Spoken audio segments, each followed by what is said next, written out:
గుండెల్లో గాయమేమో చల్లంగా మానిపోయే మాయ చేసే ఆ మాయే ప్రేమాయే.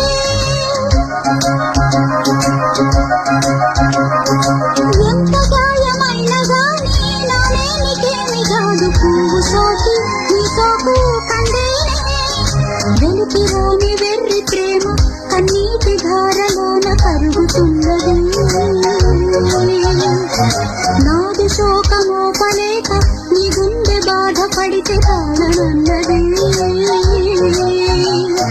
మనసులెరుగలేరు మామూలు ప్రేమ కాదు అగ్ని కంటే స్వచ్ఛమైనది. మమకారమే తీలాలి పాటగా రాసేది హృదయమా. ఉమాదేవిగా శివుని అర్ధభాగమైనాలోన నిలువుమా.